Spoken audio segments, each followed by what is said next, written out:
Senator Wu? Thank you, Your Honour. I'm not on scrolls to debate today, but I thought I would join the debate now, in part because I was originally going to speak on C-284 at third reading. I had my speech already, but the vote's been deferred, so I can't do it today. I can't do it next Tuesday either. I'm hoping I can do it the following Thursday and would ask for your indulgence to give me that chance. So to show that I have good faith in using my time in this chamber, I'm going to do somewhat of an extemporaneous speech on 282. And I want to tee off Senator Simon's reportage on the CUSMA panel decision last week, which she accurately described. But with respect to her, I want to give a little bit more color to that decision. You will recall from her speech that the three-person panel ruled in favor of Canada on the question of whether Canada is appropriately managing its TRQs, the tariff rate quotas. This is the system whereby above a certain quantity of milk or cheese or poultry, a very high tariff kicks in. And Canada negotiated with the United States a way of managing TRQs which would allow for American suppliers of milk products, cheese products, to enter the country below the very high tariffs. But we did it, Canada did it in such a way that essentially allowed the processors in Canada to decide what could be brought in from the United States, excluding in large part the ability of retailers in Canada to make that decision. And you can see the strategic thinking behind that move because it puts the processors, the supply-managed farms sector, in control of what comes in, presumably so that there is less competition for them. I mean, that's my interpretation of why they've done that. The Americans lost that argument. This is the second time they've lost the argument, and it would appear that the decision this time is decisive. Senator Simons is correct in saying that this is, on the one hand, proof that our negotiators are looking after our supply management industries.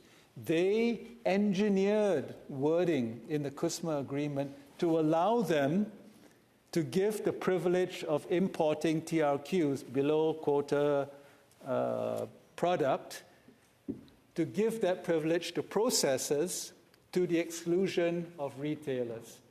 Shame on the Americans for not picking it up. But you think they are oblivious to this now after the decision?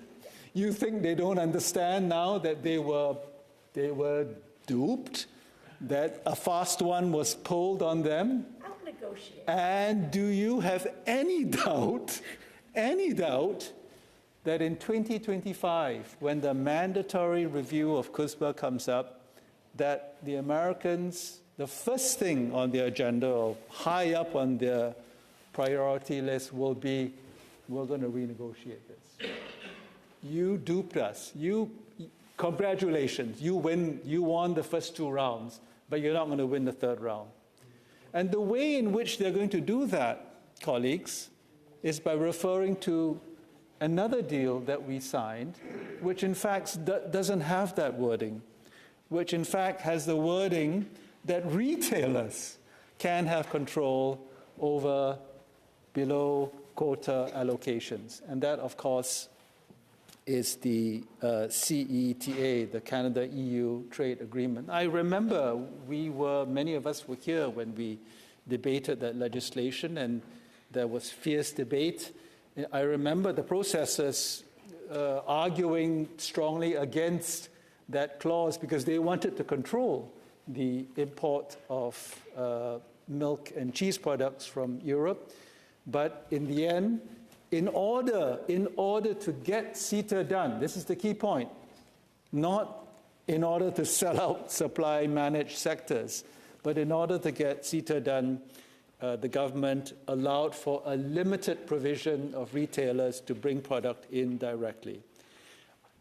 In contrast, the other major deal that we have negotiated in recent years, which is the CPTPP, also does not have that provision, the provision for retailers to import directly, and that is why we are in conflict with New Zealand over that very measure. And because CPTPP is what they call an open accession agreement, in other words, anyone can join, they can apply to join, essentially if they meet all of the conditions that other countries have signed on to. This is an ongoing process of negotiation, both with potential new entrants as well as with the current membership of the CPTPP.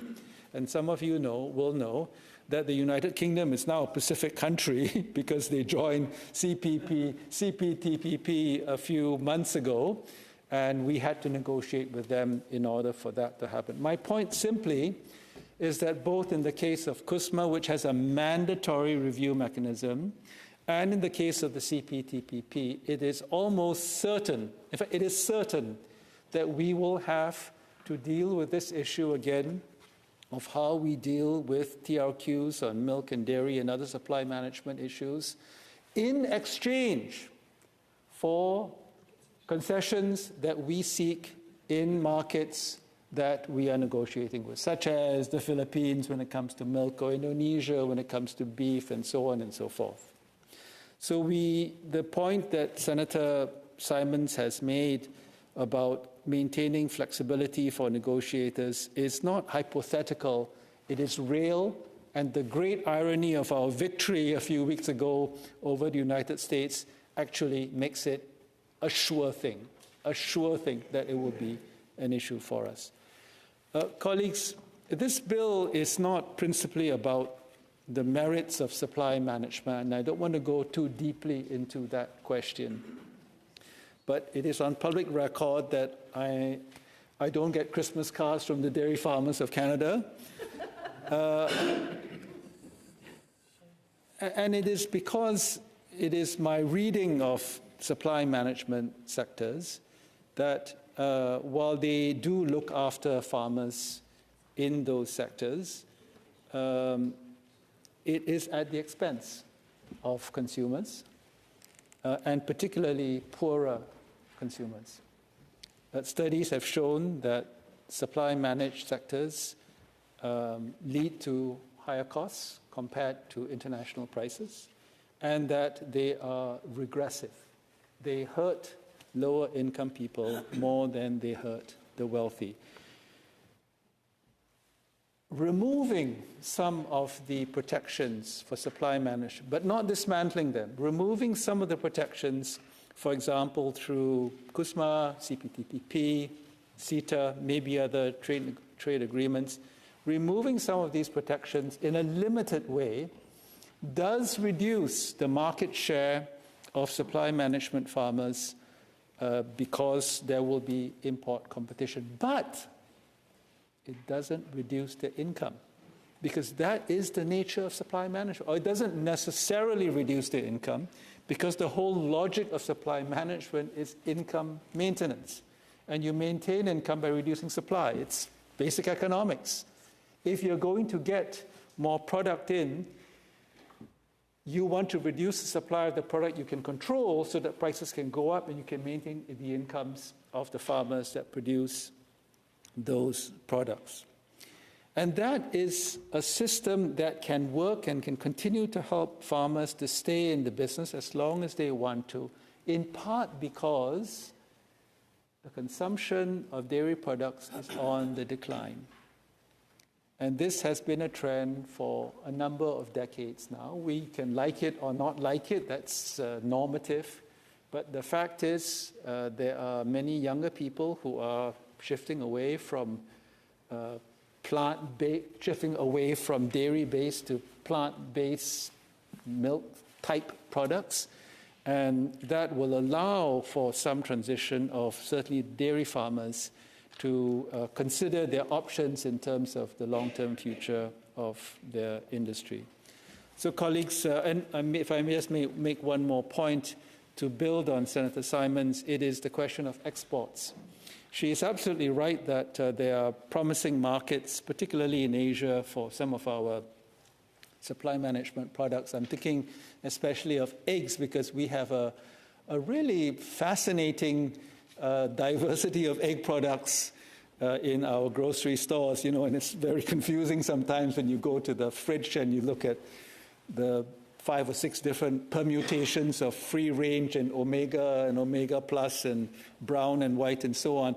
But these are options that are highly desirable in fast emerging middle income countries that want to upgrade their dietary choices. But exports are very low in supply management sectors precisely because of supply management, precisely because there isn't enough supply to allow for exports. It, in fact, discourages the exports of those products.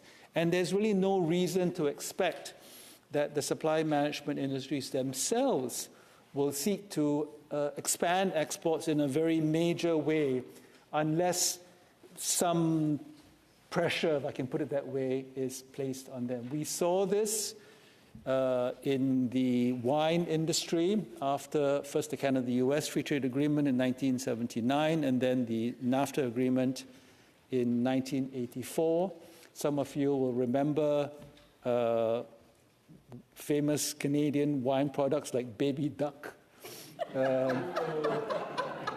Santé.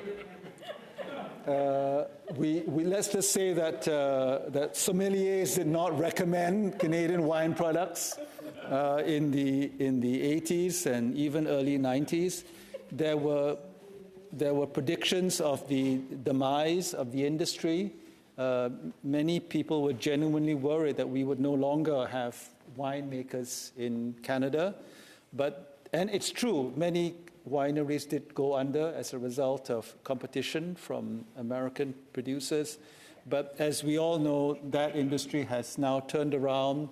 Inefficient producers have gone out of business. More efficient producers have cropped up, literally. And we have many, many wines to be proud of in my own province of BC, but elsewhere across the country as well. So I want to thank Senator Gerber for her passion in supporting this bill, and she's worked extremely hard, and her heart is absolutely in the right place in supporting dairy farmers and others.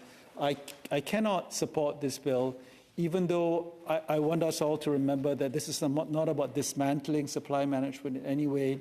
It is about encouraging a shift in competitiveness for our supply management sectors. It is about making sure we can support our other export industries in trade negotiations and providing the flexibility to our negotiators to do so. Thank you.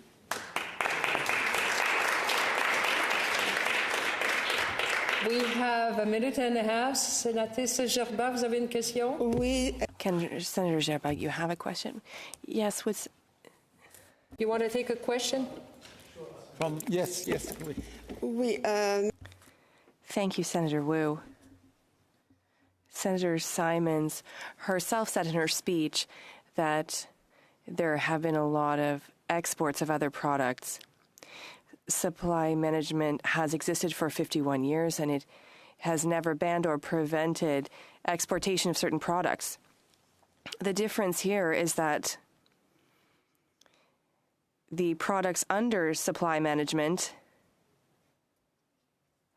are not always exportable. So saying that producers can't have market access is not quite right. So you can't freeze milk, you can't freeze eggs. Well, what do you say to motions in the past in the other place to protect them that were defeated repeatedly? Merci, Senatrice Gerba. Thank you, Senator Gerba. Quite right that there is not a lot of export of product, in part because the product we have is oriented to the domestic market. But that's exactly what supply management seeks to do. It seeks to contain and to cater to the domestic market by controlling, by ensuring that supply meets domestic demand. To the extent that there's some surplus that can be exported, but the very nature of the system mitigates and militates against exports.